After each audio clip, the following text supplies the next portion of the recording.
So welcome folks to Unbusy Secrets. I'm here with Thom Scott. Thom, thanks for joining me. Thanks for having me. Awesome. And so most of you, if you saw the interview on Busyness TV, Thom was just getting set to unveil a couple tips, and I cut him off for a second tip of how to leverage live networking at an event.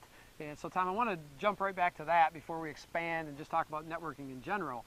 But what was that second tip you're going to share with the viewers? The other side is the pre and post time for the event. Okay. Pre-event, these days events almost always have a Facebook event page. Oftentimes they'll use a hashtag on Twitter. Mm-hmm. So there's opportunity before the event to start to make connections with people that are going to be there. I love that. So if you go to a Facebook event page and you see that someone else is going to be in attendance, go ahead and friend up at that point. Let them know, hey, I'm going to be at the event too. I'd love to find out more about what you do and start to build a relationship there beforehand. It makes it so cool when you get to the event then you already know people. It takes off that edge where you feel uncomfortable and you feel like you're the one that doesn't, the new kid in class that doesn't know anyone else, even though everybody else feels the same way. But by doing that, you're able to make that connection, and you're able to be really, really cool because you can take it to the next level. Let's say you've only met 3 people that are going to the event. That's still okay. You meet them, you go there, and then you introduce them to people that you meet there.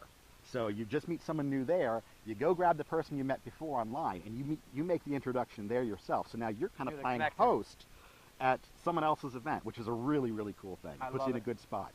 The other thing is follow-up. The big thing with events, it's like trade shows. I used to do a lot of work with companies that were at trade shows, and in doing some of the research afterwards, we found out that only about 7% of people who left their business cards in a fishbowl at a trade show ever got a call. Not even a packet of information half the time, let alone an actual call, That's a touch from someone. And we do the same thing with events. Yeah. We go and we collect a bunch of cards, and we put a rubber band around it, and it goes in our top drawer until the next event comes, and we take those and move them to a box, and that's typically how it works. So instead of that, first of all, at the event, don't try and get everyone's card. Make real connections with people. And if you don't have the time to actually put down a little bit of information about that person on the back of the card, it means that you don't have any type of connection there at that point. You've got to talk to them long enough. You kind of know something about them that would make them stand out if you put it on the back of the card. And that way you're not collecting a bunch. If you walk away from an event that has 250 people and you've got 20 cards, that's awesome. That's incredible. That's so much better than walking away with 200 cards that you're not going to actually follow up on. So get your small list of people there that you really want to follow up with, and then make sure to get with them via email, via Facebook, via phone over the next week or so, and schedule some more time to talk about things that you may have in common, things that you could do together, find out about their business and how you can help them. Yeah, Thom, I love it. It's really about being intentional or being proactive as opposed to reactive. Absolutely. In the business terms, it's designing for action, folks. So you've heard me teach and speak about design for action, and that's about taking control of your actions. So you want to produce a result, be intentional about it. Take control and design those actions so that you know the actions you're going to take and the results you're going to produce, rather than just going about your day in a laissez-faire type or attending an event and just going there to absorb. Be intentional so you can actually, as Thom said, go into an event knowing full well who you want to connect with first before you even step foot in that door. Absolutely, absolutely love that. Now, let's step back a little bit from the event to just networking in general. And I found, as I mentioned in the previous interview on the Business TV show, that my business really started to move forward when I started attending live events. And it was not only just attending live events, it was, as you say, meeting people face to face. So let's talk about that. What are some ways, or the way that you view your marketing and how you try to incorporate face-to-face time along with emails and all the electronic communication? First of all, just to validate what you said, we actually met at a live event. We did, and within the course of a couple years after that, then you were speaking on my stage at Extreme Business Makeovers, and now we're here doing this. So it works. So going to live events definitely works. Also, just making sure to make real physical connection with people. Now, sometimes that's over the phone.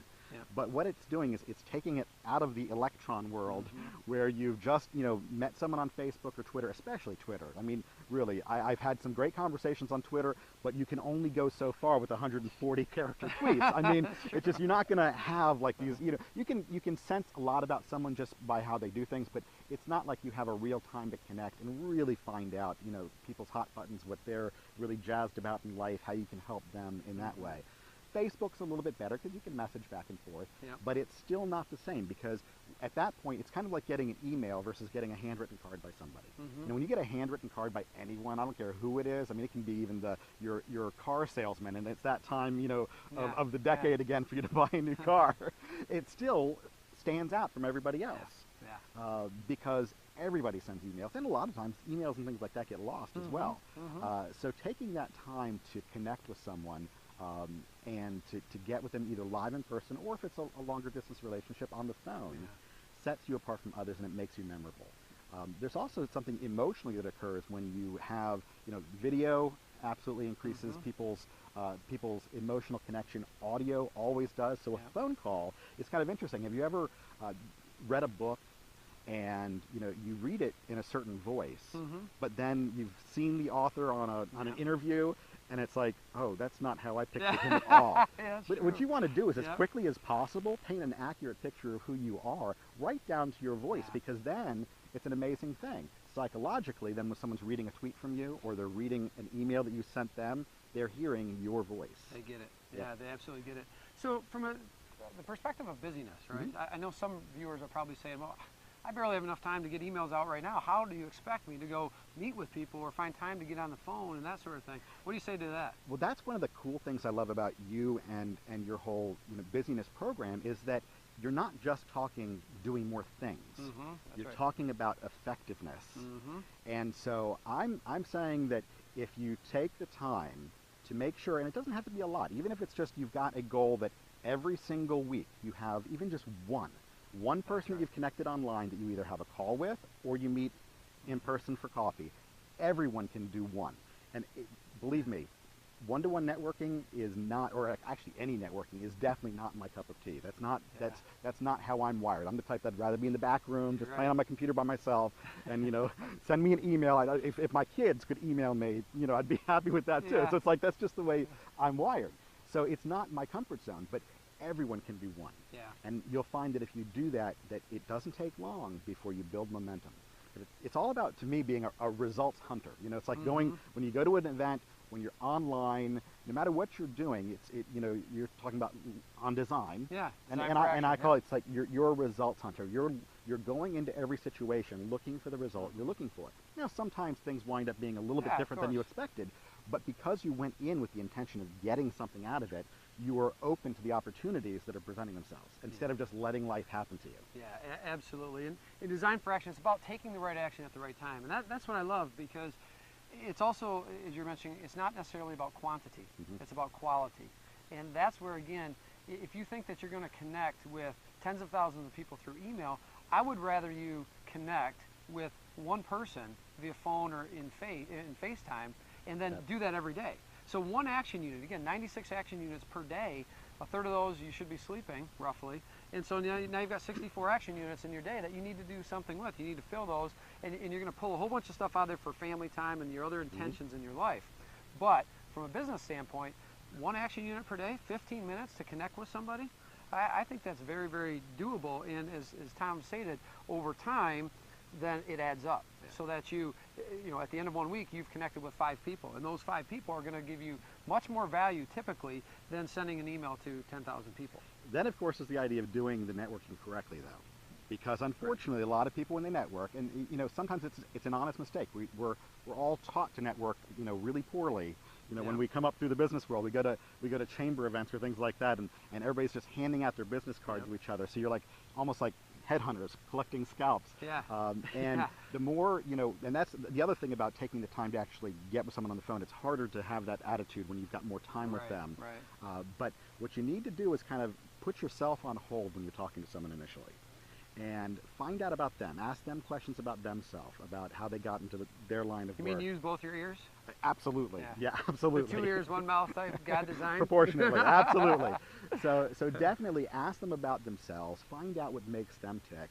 And to me, I always love to end with the question, how can I help you? Or how can I serve your mission? People love, just the idea of talking mission-minded, talking intentionality, talking by design, that puts you at a whole different level. People have that all inside them, but a lot of people just get into the motion of the day-to-day, and they're just caught in the rut. You know, they're like everybody else. You know, we all have had a little bit of a difficult time with the economy and things like that, and so everybody's kind of in that little bit of a fear mode to an extent, and that kind of cuts through it a little bit, and it leaves people that idea that, you know, you're about something more than just the business and that's it. Right. And sometimes it has nothing to do with their business. Maybe they don't. Maybe they just have a great business that casts off some cash so that they can do what they really want to do in their life, which whether it's missions, whether it's family stuff, whatever it is. Yeah. But the business may not be what you can really help with, but you may have an introduction that you can make to their daughter for a particular school or something like that. There's all sorts of things that you can help other people with. And so asking them how you can serve their mission, it positions you as someone who is looking to serve them, and it elevates the conversation to being mission-minded. And that's an incredible thing.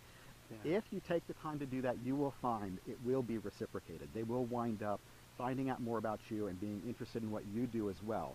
But at the first time when people meet you, most of the time, especially if they don't know how to network well themselves, which most people don't, they probably are going to be more self-focused. That's okay. They'll walk away from the conversation thinking, wow, you're an incredible person, you know, for really, you know, listening to me and probably asking me more questions about my business than my in-laws have or anything. You know, that's just, it's a cool thing. Yeah, I love it. Being able to listen like that and be reserved, to be humble, and your time will come as you give first. The receiving will the it always happens. Will come back. Absolutely. Sometimes it takes longer, but you'll also find that if you kind of detach from expecting the outcome right away, sometimes it does happen right away. Sometimes automatically think, you know, wow, you know, we could work this great joint venture deal, or you know, hey, I've got someone that really could use your stuff. You know, that's really cool. I mean, so it does happen quickly sometimes. Just don't expect it. Yeah.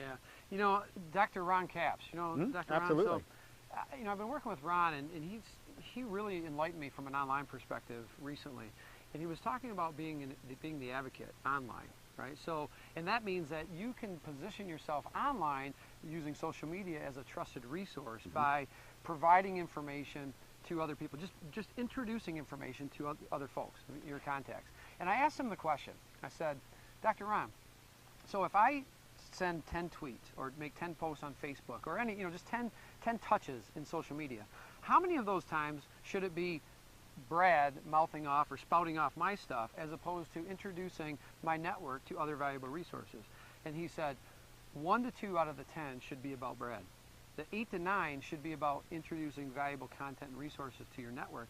And I was like, wow, that really just opened my eyes. And as I'm hearing you talk, listening to you talk, from an online perspective, or offline perspective, it's no different. Look at Oprah. Oprah has no specific expertise. What Oprah is the ultimate audience advocate. She has a love for a group of people, and so she has put herself in a position where she's going to find all sorts of things that they're interested in that would help them and bring them to her people. The more we can put ourselves in that position, especially if you're an author, speaker, expert of any type, then this is an absolute must, because you have to do it intentionally, because otherwise you will just start to bloviate your own stuff all the time. It's what we fall into. And so you have to be intentional about it, but you'll find that people don't do that usually because they've got a fear. They've got a fear that if I introduce my people to so-and-so, they're going to like them more than me. I don't care. The reality is that I am more than just my marketing expertise or just my expertise in seminars. I'm a person that has all sorts of different interests. The more I get my whole life out there, the more I get all the things that I'm interested in individually as well as in business out there, the more I'm going to make emotional connections with people who like me for me, that I don't have to try and sell, because they already have this trusting relationship with me because of who I am. So bringing them resources, even if it's, you know, a particular music video that I like, or certainly free resources online. Everybody loves those all the time. You know, cool things that I'm using. I'm just living my life out loud online and sharing with other people the very things I'm coming across. And if you love it, you're along for the ride. And if you don't, that's okay. Go with God, and peace be with you. That's the way it is. It's so counterintuitive in so many ways. You know, listen first. Don't sell. promote other people's stuff and bring valuable resources to people, and all of that together and a whole bunch more actually, again, the counterintuitive piece of that, it actually works to your advantage over time, because you develop, as you say, that emotional attachment, the deep relationship with folks that at the end of the day you don't have to sell, because people are invested in you. Yeah, I would challenge everybody to give it 30 to 60 days. Try it completely differently for 30 to 60 days. Give it enough time that we know that some of those relationships will come through well, but give it 30 to 60 days for you to kind of look, then evaluate. Because I'm not about selling, but at the same time, I am about measuring, because we want to make sure that we're being effective. Right. So if we're going to try this new approach that Brad and Thom are talking about, we want to make sure that it works for us. So take that 30 to 60 days, then say, okay, at the end of this time, I'm going to look and see how effective some of those relationships were, and how effectively did I work it. Right. Now I'm going to put you on the spot for a minute, because I didn't tell you I was going to ask this question. Okay. But do you have any type of personal system that you use for networking, to guide your networking? For instance, do you identify your key advocates versus your fringe relationships or anything like that, and try to contact your key advocates a certain amount of time per year on a regular basis, or anything like that? I wish I was that organized. Okay. Okay, good. No, but what I I do, put you on the spot. absolutely, I am pretty ADD. I mean, and actually diagnosed just unmedicated. So, other than mass quantities of coffee, but that's another story, which I'm sure I really need as an ADD person.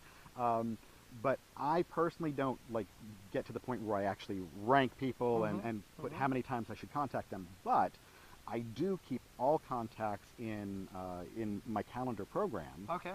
So that way I can kind of look on balance and see. Yep. And I know just from, if you go on some programs that relate to Twitter, you can find out who you're talking to and hearing from most. Yep. So I do kind of keep track to an extent of who my main posse is, so to speak. And I'll always make sure that on balance, as I look over my contact log with my calendar over a couple months, that I'm making sure to hit people. Yeah. I just asked because as you were talking, I totally forgot about this. A couple years back in Michigan, there was one of my clients, and he's an expert connector in networker. He's actually in sales. And I worked with him in mapping out his personal networking process, basically. And I'm not going to be able to describe the whole thing here, but as we're talking, because I'm more like you are, I have key folks. I try to connect with folks on a regular basis, and I know who my posse is, so to speak. But if you've ever been on Facebook and you go to invite friends, where most of the time nowadays you have to click friend by friend by friend for whatever you're inviting. Just the other day I was doing that, and there was all these names where I'm like, oh, I forgot about her. Oh, I forgot about Thom Scott. I need to reach out to Thom. I haven't talked to him in a long time.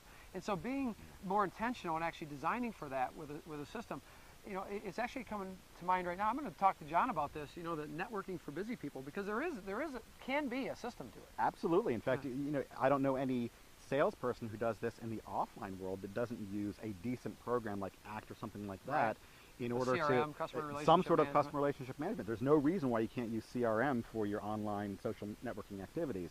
It's the same thing. It's a little different type of touch. That's all. That's right. No, absolutely. So what other tips do you have? Anything else come to mind as far as networking with folks, just in a general? Maybe let's talk social media for a minute. Okay, let's go there.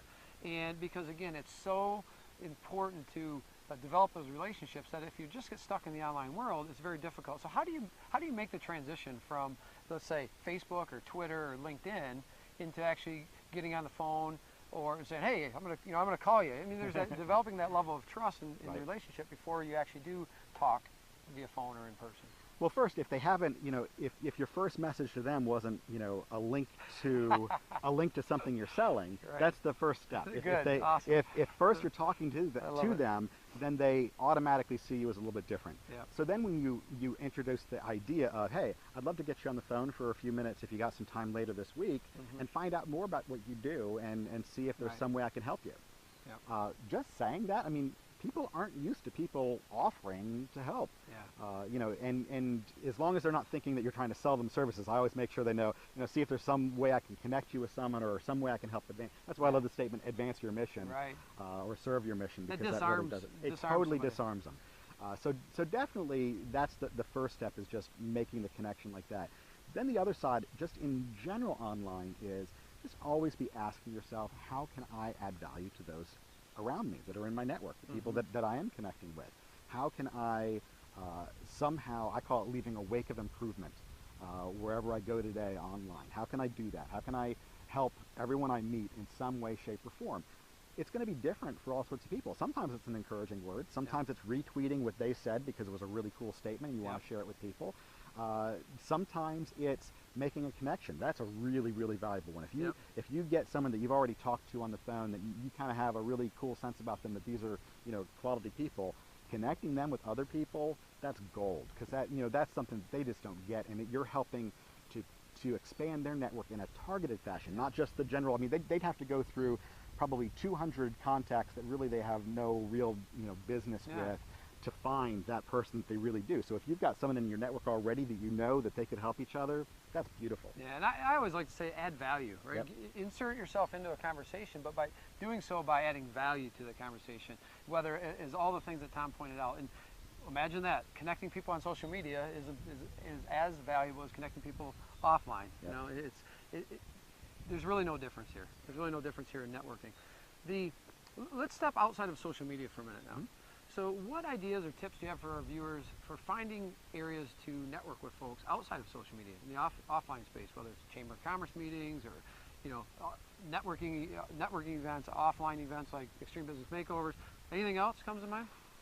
Tips you have? Even that, it's not as much the place. I mean, you want to be a place where there are people that actually you could either do business with directly, or that you know that the people that they talk to are prime candidates for your product or service as well. Yeah. I mean, once again, you know, as much as sometimes events can be fun to go to, for the most part, I think we would all choose to do something else with our time, networking or going to events. We'd rather be with our family watching a really fun movie or something like that. Right. You know, so we want to make sure that what we're doing is effective. If networking could be done without me there, oh, that'd be great. Wouldn't that be great? The business would be great if it wasn't for the people. Just Well, kidding. that. So we do want to make sure that it's effective. So, you know, first make sure that there are actually people at this whole thing that you could either do business with directly, or absolutely remember, it is not an unsuccessful meeting if there's only 50 people there and none of them are candidates for your product or service, if they have contacts who are. Because, you know, everybody knows at least 200 people. You may not think you do, but when you start listing it out, that's a bare minimum. Usually, I think Joe Girard used to say it's 250 people that everybody has in their network that they can recall if they kind of go through and think through a step at a time. So what you're doing when you're making friends with people, what you're doing when you're connecting with people, is you're not just selling that person. What you're doing is making a connection and gaining access to their 200 to 250 contacts. That's leverage. So first, make sure that there's the people there.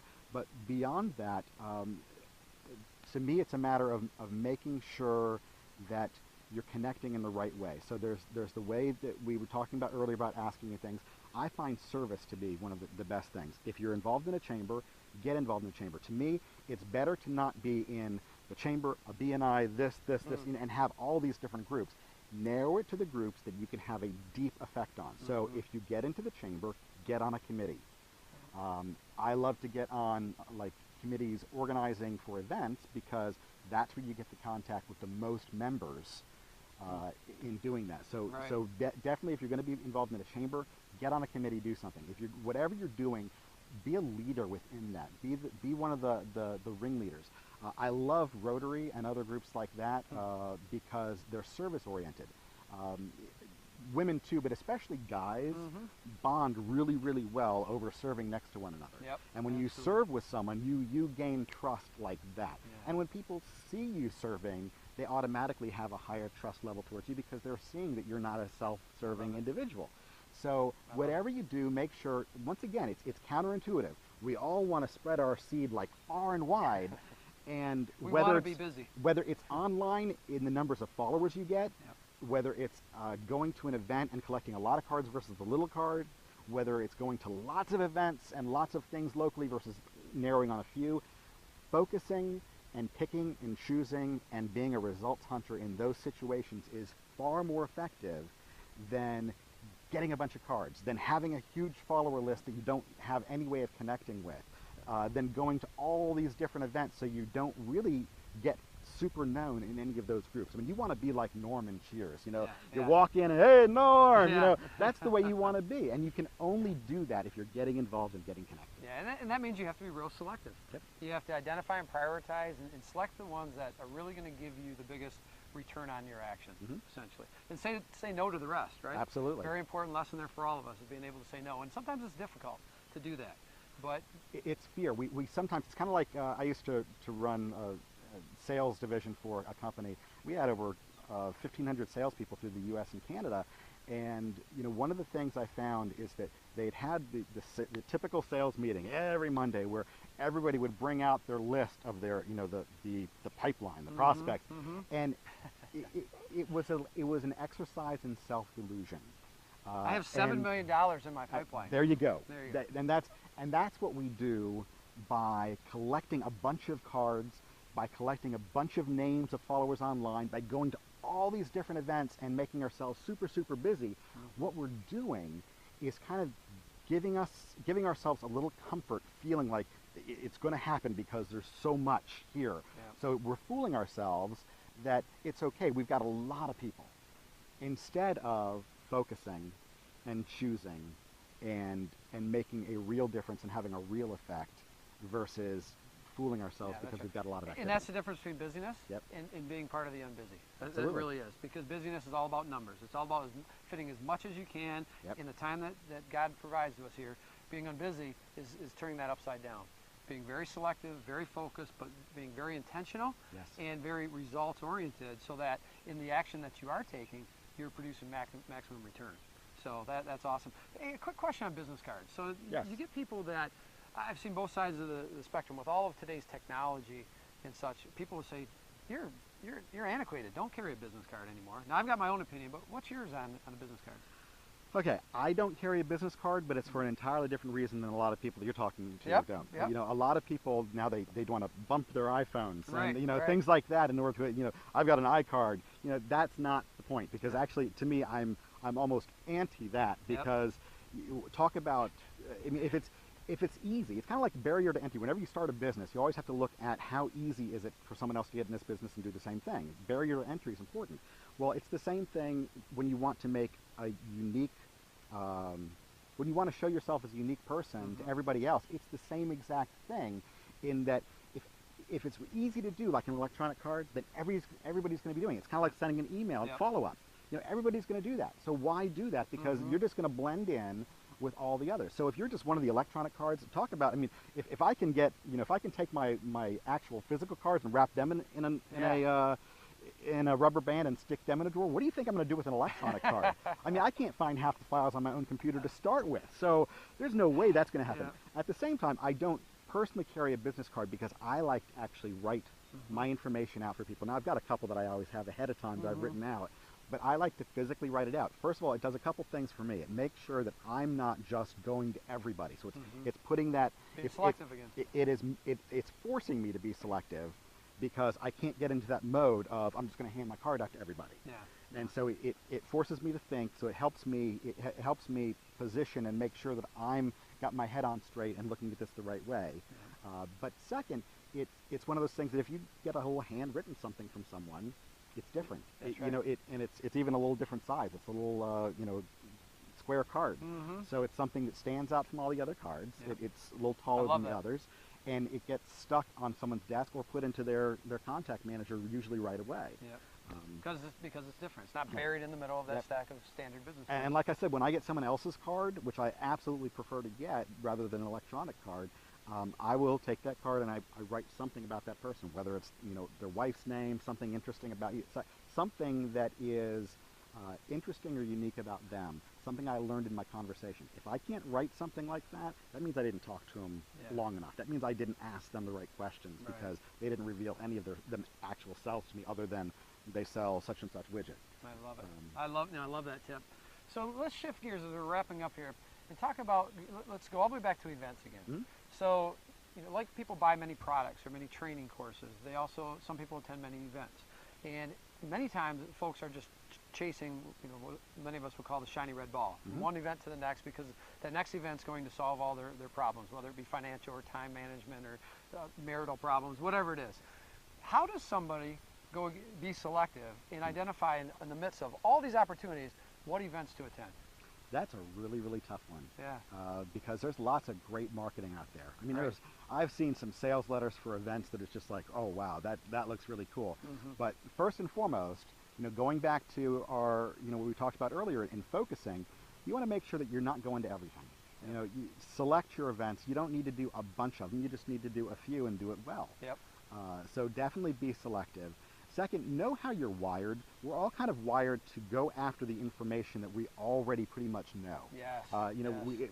When I go to a bookstore, I like to go to the marketing books. Now, let's be straight here.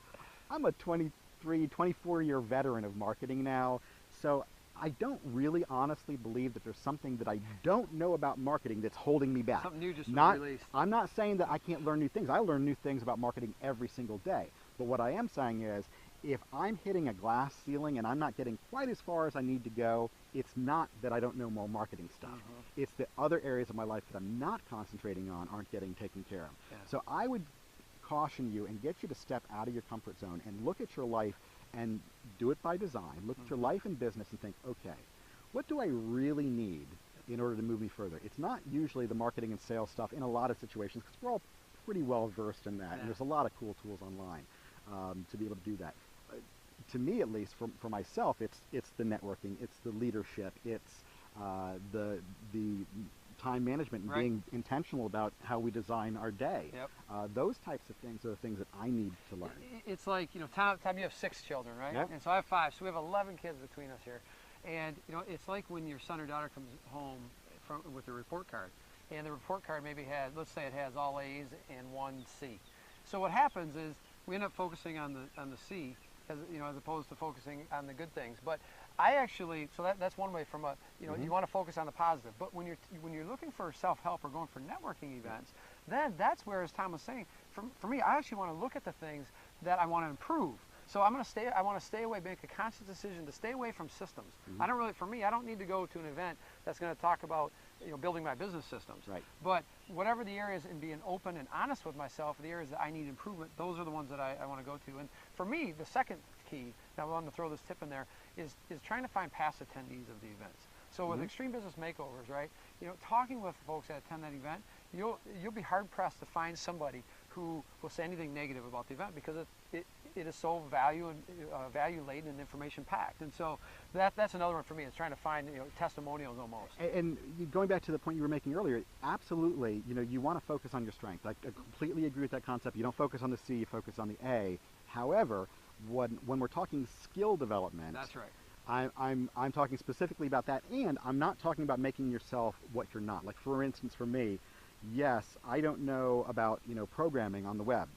It would not be a good thing for me to learn about programming on the That's web. something That would you're take me gonna out of my. outsource, so That you're gonna I will hire somebody to outsource do, that. yeah. But I can't outsource leadership. Nope, I can't nope. outsource my character development. Exactly. I can't outsource self-motivation. How to stay motivated yourself without getting a pump-up message from somebody else. So that's actually why I designed Extreme Business Makeovers the way I did. Yeah. It's not all about marketing. It's not all about any one thing. It's intended to be a makeover where you can go and you're going to listen to those things you want to listen to. Yep. And then you're going to listen to those things that you're there, so you're going to listen to them. Mm-hmm. And those are usually the ones that people come to me afterwards and say, you know what, I really needed that particular Yeah, thing. right, And right. it really is everything from self-motivation, leadership, time and systems management, Yep. marketing. I mean, it covers the gamut of different things, so that you can focus on the areas that are really your weak spots that will help you move forward. No, I love it, and that's what I love about your event, and I'm glad you led right into it, because that's what I wanted to kind of wrap up with here. Now, you told me the other day, which I thought was just really, really interesting, is that you actually have kind of a format or a platform that you walk through, and you bring in speakers to fill those particular, to be real intentional about the information that you're providing to folks, right? Absolutely. In fact, I would suggest the same for your own learning. When you look at the events you're going to go to, think, be your curriculum designer of your own Yep. education. Don't just go by the email I happened to get this morning that tells about this super cool course. Yeah. I know it's super cool. I know that it looks like really fantastic, and I know they market it in such Because a the way. marketers are good. The marketers are good, People so they like will Thom make you. Scott are good. I will tell you, it's a silver bullet that you've been waiting for your entire life. I'm sorry. Yeah. I will, Yeah. and it will work, and you will buy. But that that becomes then a marketing driven curricularization of your life and your business, as opposed to you taking control and you saying, okay, here's the area I'm doing really, if I look in the last 6 months, here's the areas where I've done really, really well. Here's the areas where, I need to just find someone else I can outsource it to. And here's those areas that, it's kind of that group of skills that if I got a little better at that, maybe it was my networking skills, maybe it's my follow-up, maybe it's just becoming unbusy. Those types of things, those are going to get the big things. So be the curriculum designer of your own life. As far as Extreme goes, I absolutely have the whole format set ahead of time, and then I'm going about recruiting the particular speakers to fill those spots. And even just the process that I have people go through, always starts with the first day is all about your own personal skills, the self-motivation, leadership, networking and human relationship stuff, self-coaching. Those types of things are always the first. Then I get into the business building stuff the second day. Those are all the marketing type things, the sales types things, the things that are purely about growing your top and bottom line. Then the last day, it's about leverage and then overcoming challenges. So the last day, it's usually some way of, okay, now we're building this business, so we're actually looking at things more like Gerber, where we're working on our business, not in our business. So what do we do with those resources now? How do we leverage what we've got in order to make, have our money make money? Those types of things. And then I always end with a downer, not a real downer, but rather than get people all pumped up and sending them out all pumped up, I actually like to bring people back down to earth, because the reality is, it's Sunday afternoon when we do this. Monday morning is going to hit, and as much as we've walked out with our design, our plan, something isn't going to go the way we planned it to. Shock of shocks. Real shock. And if we don't know that in advance, we can't prepare for it. And if we haven't prepared for it, we get sidetracked. We feel like, oh man, we deal with our own doubts then, the fear creeps in, we fall back into the old patterns of how we did things because we just tried this new thing and it didn't work. So the more we can kind of face the fact, okay, we're going to come, away from this, and we're going to have some challenges. What are some of those challenges probably going to be for me? I mean, is it going to be that, I've got kids knocking on my door? Is it going to be that, that I'm going to try and do this cool thing that I just saw them do yesterday in the sales section, and it's not working the way it did for them or for their incredible testimonials? What am I going to do in response to those things? How do I overcome that both mentally and with my activity? And the more we kind of bring people back down to earth, the more I know that when I'm sending them out, I'm sending out someone who's mature and ready for life to hit. I love it. I love it. And you alluded to this earlier. You actually put together a little booklet. Tell us a little bit more about how that, because that's part of the sending folks out with a plan, right? Everybody gets a Coach Thom's event action planner. And what it is, I tell people, don't take tons of notes. Don't fill up books of notes. Just take this one thing. And during the course, there's the idea catcher on the front that people go through, and when they're listening to each speaker, they'll put down 3 or 4 things that are like key things. Then you take those and we whittle it down to like the top 9. And then I've got a grid that people can plan out on that grid based on what are the things that are the quickest to profit, and what are the things that are the most profit. And by kind of putting each of those 9 things on that grid, we've just prioritized what order should we put these in, because it's a quantifiable thing. We know that this activity is going to get medium to high results, but I can do it very, very quickly. That's a key first priority. So then from there we calendarize, and I'm big about calendarizing your life. I mean, whether it's making sure that you've got the family vacation scheduled, whether it's making sure that you've got, I schedule dates with my wife. I schedule dates with my kids, because if not, I know me, it wouldn't happen. My wife has to remind me to call my mom. I mean, sorry, it is who I am, but that's why I compensate with marrying very well. So absolutely, calendarize it. So we take those 9 things then and we put them on the calendar. Here's when they're going to occur over the next 3 to 6 months. That way we walk away with something. Then on the very back of it, we kind of look at, okay, what is going to be my big gain? We get into the self-motivation. What's going to be my big gain if I do this? What's going to happen or not happen if I don't do this? So that we can kind of leverage ourselves into taking action. I love it. Accountability partners, big. I love walking away from an event with one person that I can take and share that with, and that they can share theirs with me, and we can just kind of get on the phone once a week or shoot someone an email once a week, just say, hey, how'd you do on that? And oh, by the way, it's hard to find an accountability partner if you're not willing to actually engage with people and network with people, right? So if you go to these events and you're your head down, you got your blinders on, and you go to your room and you come back, and you go to your room and you come back, you'll walk away with no accountability partner because you haven't met anybody, and you haven't really leveraged your time at that event. So, and this stuff is not comfortable, and I get that, but neither is lifting weights. And we're doing the same thing. We're doing things outside of our comfort zone, applying pressure in areas where we're not used to applying pressure in order to grow our muscles in that area, in order to gain the benefit of what we're looking for. Yeah, absolutely. So awesome. Well, Thom, thanks for coming on. This has been a great conversation. I'm so super glad that you're here on Busy Secrets. Now, Extreme Business Makeover, where can people find out more about that event? To www.extremebusinessmakeovers.com. Extremebusinessmakeovers.com. I'll put the link below. Perfect. And you have an event coming up in a little over a week, right? The dates for this year are what? April 29th through May 1st. April 29th through May 1st here in Orlando. And then you typically hold that event in Orlando every April, is that correct? That is correct. Awesome. So if you can't make this one, then you know that there'll be another one coming next April. So Thom, thank you very much for being on. Thank you. Take care. Yep, bye-bye.